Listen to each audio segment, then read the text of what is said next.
Please welcome Professor Mike Sharples, ladies and gentlemen.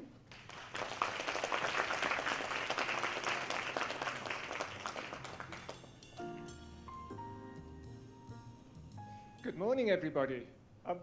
I'm delighted to be here. This is my first ever ASCILITE conference. I've heard so much about ASCILITE over the years, but never had an opportunity to come and visit. And I'm going to be staying for the whole of the conference, so I hope I'll have some opportunities to talk with many of you.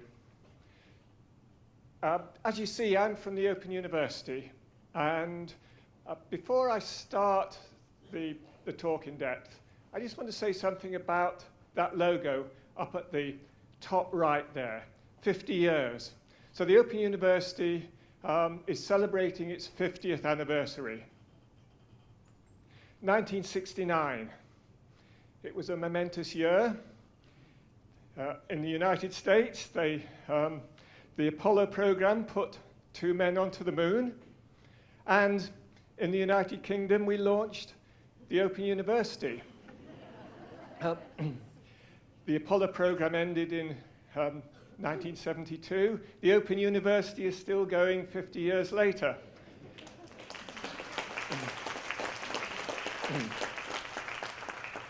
And if you talk to just about anybody in the UK, they will have friends or relatives who have studied at the Open University, because since 1969, over 2 million people have taken Open University degrees or studied at the Open University.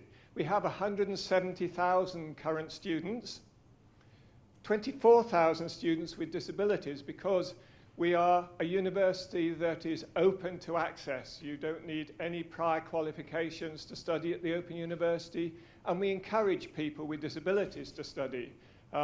We also are the only university that provide university facilities and training for prisoners in the UK. We have an open access pre-university content called Open Learn that have had 69 million visits. And the MOOC platform that we set up, Future Learn, is now just on its 10 millionth learner. So we do digital learning at massive scale. But like every other university, we can't be complacent. We have this huge operation to develop new materials online, but it's essentially caught in the print publishing era. And we need to update. And we need to update especially because the world is changing. I don't know if you've seen that website up there on the right-hand side. I recommend you to go to it. It's called Careers 2030. And what it tries to do is to give brief job descriptions for the careers that are likely to be much more prominent 10 years from now. Careers such as organic voltaics engineer, furniture refurbishing technician, marketing e-media maker, big data wrangler. At the Open University, we already have a job specification called Big Data Wrangler, and so on. And what's in common across all of these careers is the need for students who are adaptive, ones who are design-oriented, who not only understand designs, but engage in the design process, who are technology literate, who are networked, and who can carry those networks with them throughout a lifetime of learning and change, and who are environmentally aware and globally aware. So these are the new careers and also the new students that we'll need to be developing. And to do that, we need to have new ways of teaching and learning. Now, as an education technologist, it's an exciting time. There are many new forms of technology for learning. Simulations, virtual reality, lecture capture systems, virtual labs, MOOCs and massive open online learning, chatbots, personalized learning. There are so many possibilities and so many technologies, and those are changing rapidly. However, technology alone, as we've already heard, is not going to transform education. Let me just give you one example from the UK. It's in the schools sector, but it's equally relevant in tertiary education. Interactive whiteboards. So I guess it's the same in Singapore, that interactive whiteboards is probably the most widespread technology in schools in the UK. And here's a quote: "The use of interactive whiteboards may be the most significant change in the classroom learning environment in the past decade. Every school and just about every classroom now has an interactive whiteboard in it." And there have been two major reviews of the quality of teaching and learning with interactive whiteboards. And those reviews said that although the interactive whiteboard may alter the way that learning takes place, and that the motivation of teachers and pupils may be increased, yet this may have no significant or measurable impact on achievement. In other words, all this investment in putting interactive whiteboards into schools may motivate teachers and learners, but it has no effect on the teaching and learning. However, the report ends with, "In the hands of a teacher who is interested in developing the independent, creative thinking skills of their students, the interactive whiteboard will be used to further these purposes." And this is a quote from the report: "It's not what you use, it's how you use it." And this is really the theme of my talk today. It's not what you use, it's how you use it. And I hope by the end of this talk, I will convince you to be as excited by innovations in pedagogy as many of you are of innovations in technology. So a focus on the pedagogy with new technology, not just the technology. Now, what do I mean by pedagogy? Just to be clear, we're all on the same page here.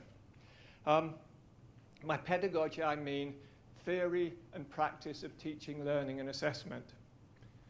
And at the Open University in 2012, we were reading a series of reports that had come from NME called the Horizon Reports. And many of you will have heard of or read the Horizon Reports. They're excellent, and I recommend you to read them.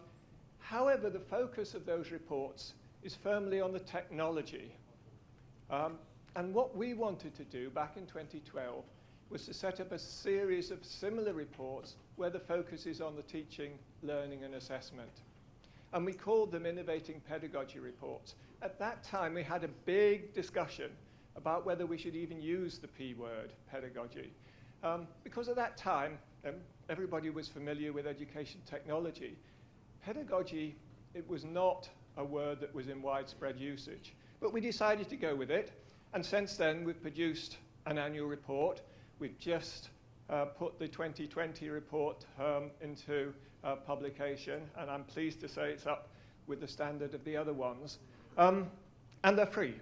Being the Open University, all the reports are free, and they're also published now in a number of languages, in Spanish, Portuguese, Chinese, Korean, Hebrew, in a number of languages. And through these reports, we've explored new ways of teaching and learning. Now, here are some core pedagogies. This was some work that we did at Nottingham University to try and see what were the core, what were the canonical ways of teaching and learning from which other ones can be developed. And you can use this table in two ways. You can either use it to try and understand current teaching and learning practices. So you can say, in this school, in this university, what sorts of teaching and learning methods are you using? Are you using case-based learning in medicine, say? Is most of your content delivered? And what combinations of learning through assessing, game-based learning, delivered learning do you have? Or the other way is to use it as a generative table to say, what combinations could you make that might generate new forms of teaching and learning? So just to take two at random, what would embodied game-based learning be? Or what would collaborative inquiry-driven learning be like? So you can use them to start generating new ways of teaching and learning. And what I want to suggest is that just about any new forms of teaching and learning that you can suggest would be some combination or extension of these core pedagogies. And each of the pedagogies can either be enacted in the classroom or could be enacted online with technology. So that's the core set of pedagogies. And what I want to talk about for the rest of my presentation is how you can use that to design new ways of teaching and learning. So pedagogy-informed design. Now, many of you will be familiar with this as the standard method nowadays for developing new interactive technologies. So the agile software design process. And if you go to a software company, you will see something like this at the core of how they develop new technologies. So you start with an idea concept, and you go through an iterative cycle of designing the technology to try and enact that idea, releasing a technology, prototype, testing it, and going around that cycle again. Sometimes as rapidly as every 2 weeks. So the idea now through agile design is that you have very rapid cycles of design and testing. So that's the agile software design process. By pedagogy-informed design, I mean the initial ideas are some combination of those key pedagogies. And it's that informs the idea concept and drives the agile software design process. And that the testing and feedback is not just about the user experience of the interface, but it's also testing and feedback of the learning processes and the outcomes. So for each of those pedagogies, and it's one thing we need to develop further, is ways of testing the efficacy of those pedagogies individually in combination through the design of new technologies. So that's what I mean by pedagogy-led design. And it's not just a matter of adding new features to some existing technology, to take something like an AI-based intelligent tutoring system and say, let's add a bit of game-based learning onto it. It's not about adding new features onto existing education technology. It's about rethinking from the beginning how you would design a new technology around a particular set of pedagogies. Now, I would like to talk about many of these, but I've only got time just to cover one of them. I mentioned the Innovating Pedagogy reports, and in those reports, we, as well as looking at those core pedagogies, we also examined how we could develop new ways of teaching and learning that combined or extended those. And recently I've written a book called Practical Pedagogy. I've left a few copies outside, which you're welcome to either look at or to buy at author's discount. And I've got some copies of the Innovating Pedagogy reports, which you're welcome to take for free. So in those reports and in the book, we've tried to examine new forms of teaching and learning, pedagogies for future education that may satisfy and enable the new ways of teaching and learning that are needed for the future society. And I'm just going to focus on one of them, citizen inquiry. I could have taken just about any of them, but in the short time that I've got, I'm just going to cover one of them called citizen inquiry. So citizen inquiry. The starting point is inquiry learning. And since the time of John Dewey in the early 20th century, it's been clear that inquiry learning is a central form of learning. It's active learning that starts by asking big questions. And here's a nice quote from the National Library of New Zealand. Inquiry learning enables students to pose thoughtful questions, make sense of information, and develop new understandings about a topic and the world around them. through inquiry learning, students are able to develop the skills and attitudes needed to be self-directed, lifelong learners. So inquiry learning is at the heart of being an active and successful lifelong learner. And we've had a project now for nearly 12 years around developing inquiry learning as a basis for learning about science. And we developed this framework. As you can see from the shape, we call it the octagon framework. And the idea behind it is that it's a cycle. It's a process of inquiry learning. You can start it at any point. You could start, for example, by reflecting on a previous inquiry project, or you could start by analyzing data that's come from that already has been produced by someone else. But normally you would start by finding a topic and developing a big question that drives the inquiry circle. The other thing to say, which is why we've got the dotted links in the middle, is that there's interconnections between them. So for instance, your inquiry question, as you go on, you come to then answer that question or respond to it. So they're interconnected. So that's the framework for inquiry learning and inquiry science learning. We started by exploring it in classrooms, particularly in classrooms where a teacher worked with young learners to develop a good inquiry question. They then collected data outside in the classroom or at home and then brought that back into the classroom to share and to present. But what we wanted to do recently would be to see whether that can be scaled up, and particularly scaled up for adult learning. Now, citizen science is a way of doing science at scale. And it's one of the most exciting developments in science. It's becoming the favored 21st century model for conducting large-scale scientific research. And behind citizen science is the idea that members of the public can take part in scientific investigations.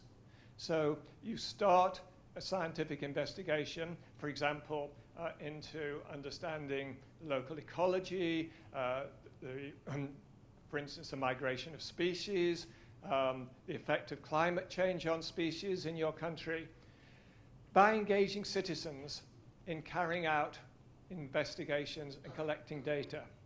So it's a new way of doing science and a way of engaging thousands of people of all ages with real science investigations. And so it is a new and exciting way of doing science, but it's not designed for learning. The way it works is that scientists, individually or in groups, form the big questions, set up the investigation, and then recruit members of the public to take part in collecting the data. What we wanted to do was to see if you can flip that. So just like flip learning, flip citizen science. To say that rather than the scientists proposing the big questions and then recruiting members of the public to take part, what would happen if members of the public posed the big questions and then got scientists to join in along with other members of the public in trying to answer them? So starting with big questions that come from individuals or community groups and then involving hundreds or thousands of other people to take part. And that's what we call citizen inquiry. It's inquiry learning at scale. And the idea is to combine citizen science along with inquiry learning with an element of crowdsourcing. So recruiting thousands of people to take part in an investigation. And the great thing about it is that the more people who take part, the richer the results. That you can collect much bigger data, and also if the people who are taking part can discuss that data, you can have rich conversations and rich learning from it. So it's citizen science with a focus on inquiry learning. And we produced the first book, edited book, on that subject called Citizen Inquiry, Synthesizing Science and Inquiry Learning. And we've also now produced a new site in collaboration with the BBC. So the Open University and the BBC have had a long-term collaboration going right back 50 years. You saw that picture that I showed at the beginning of somebody watching a TV set with the Open University. That was how it worked in the early days. The Open University made programs with the BBC that were broadcast usually about 2 or 3 o'clock in the morning after normal TV had closed down. And it became quite a cult because it was meant for videotaping so that you could watch it at your leisure on your videotape. But what happened was people who came back from a party or a late night drinking session roll up at their house, switch on the TV, and start watching an Open University program in quantum physics. And so there was this kind of cult of engaging with Open University programs at 3 o'clock in the morning. Well, we've moved on since then, but we still have this partnership with the BBC, partly through blockbuster programs like Blue Planet, but also now through developing in collaboration websites with the BBC.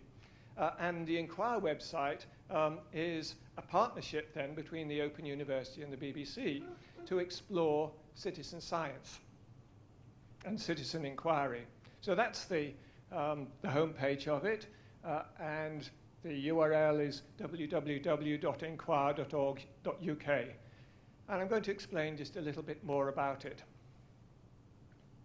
So these are some of the, we call them missions, that run on the Inquire platform. The one on the top left is Garden Watch. Now, in the UK, I don't know whether you've got something similar in Singapore. Every year, the BBC has a program that runs for a month called Spring Watch, which is about celebrating the wildlife in spring. And it's primetime TV. It's run on BBC Two in the evenings for a whole month. And people get involved with, for instance, watching wildlife in their local area.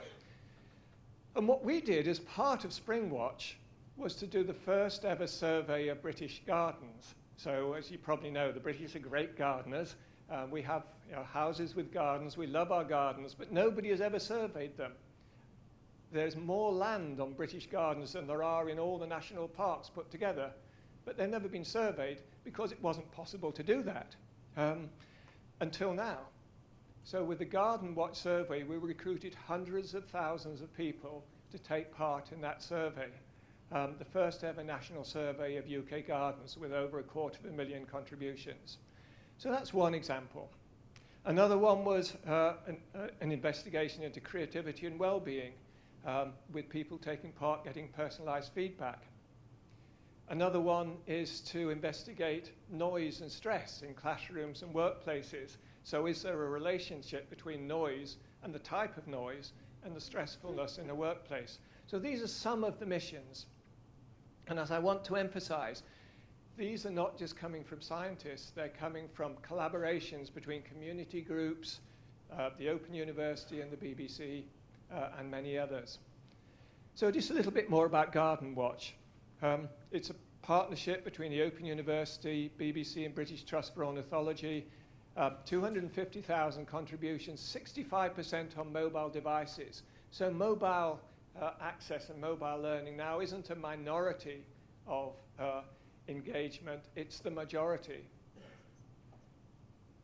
And what was particularly interesting was that these were not the normal people who would engage with new technology and education technology.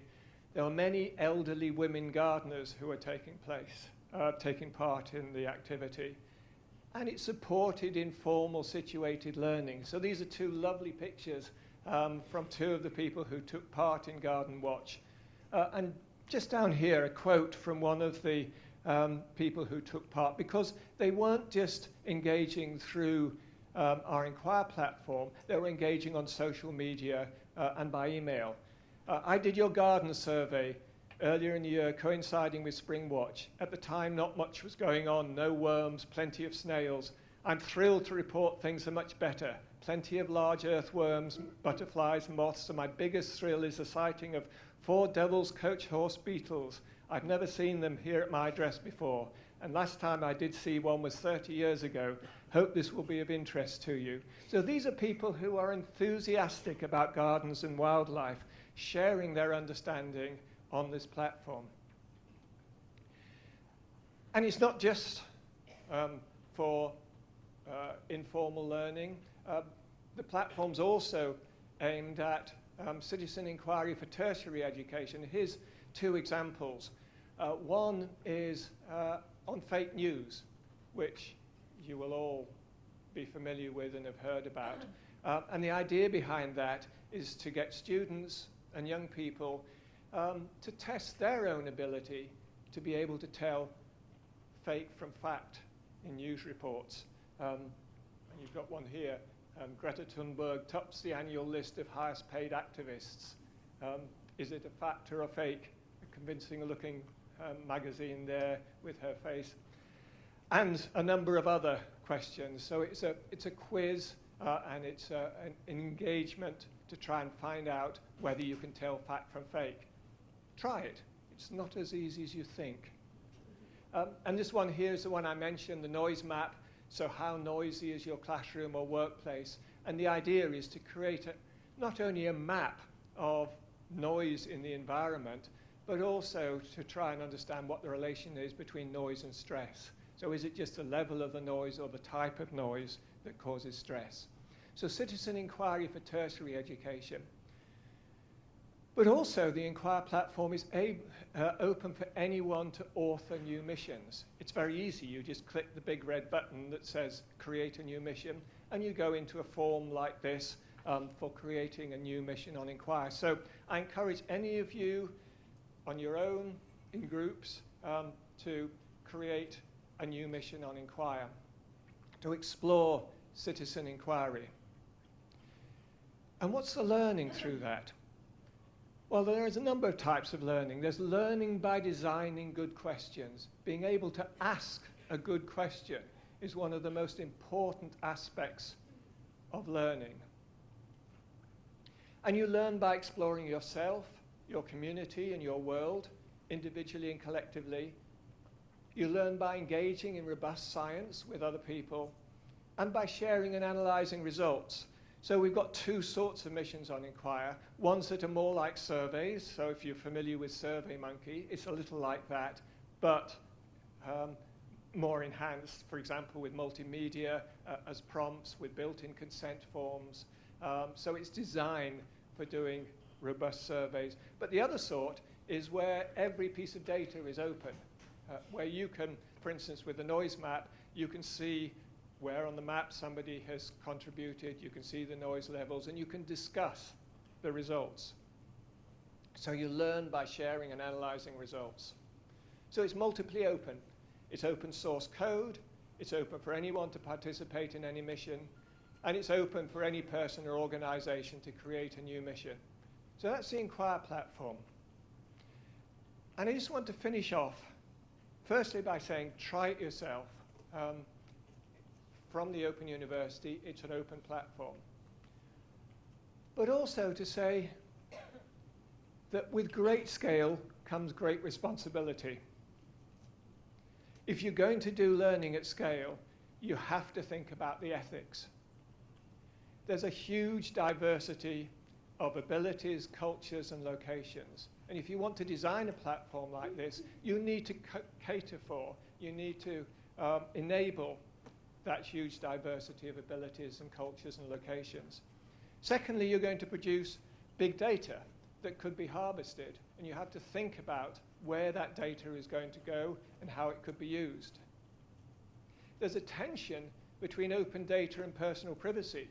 So when we set up the Garden Watch survey, we initially were going to have it as an open social mission on Inquire, where all of that data could be seen and be shared, so that people could have discussions about their gardens and how it compared to other people's gardens. But we were working with the British Trust for Ornithology, and they wanted a rigorous survey, and they wanted to ask questions like, which of the following enclose your garden? A wall or neighbouring building, a thin hedge, a thick hedge? And we realised this was personal data that we were asking, and we just couldn't share it. So there's a tension between open data and personal privacy. And there's a tension between open access and robust science. So scientists like stratified research contributions, carefully designed studies, organized by demographics, by location. If you've got open access, you can't have that. Anybody can take part. And so you've got to then think about how you are going to manage that data where anybody can take part. And that new pedagogies may need new ethics. So I'm going to leave you with an acronym, mission, for ethical design of learning at scale. And this has driven the design of our software, of our Enquire system and other platforms we've developed. Firstly, multiple media devices partners, that the more people you can engage earlier on, the better your design is going to be.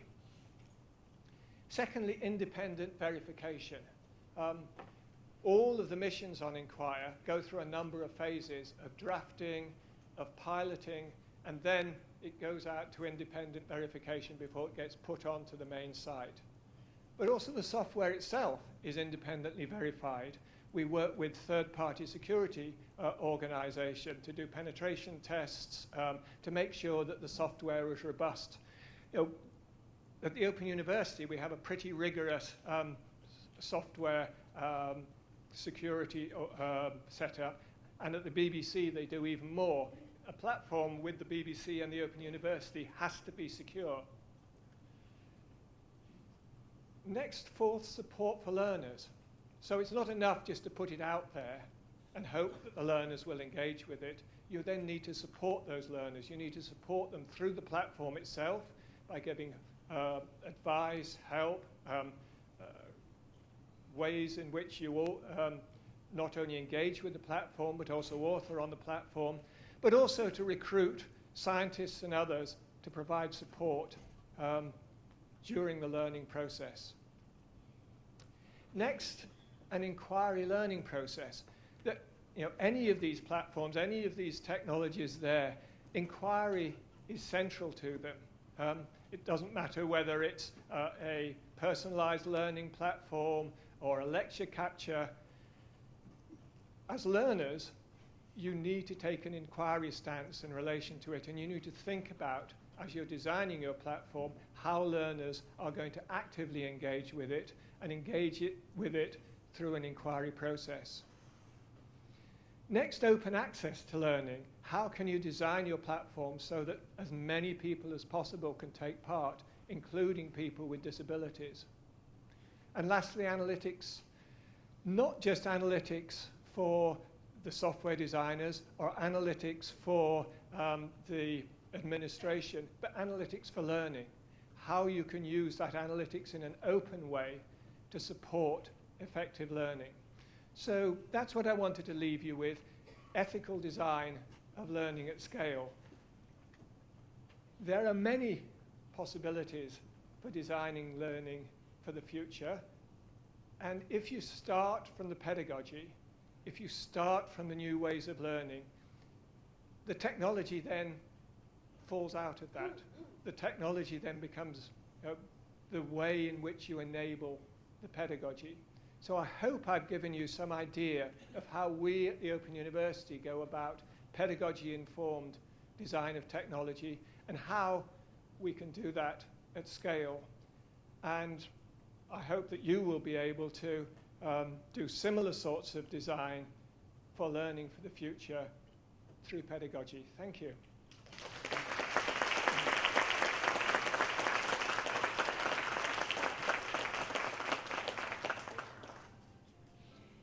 Thank you, sir. We would like you to stay on stage for the moment. Professor Cheong, we would like to invite you to present a token of appreciation to our keynote speaker,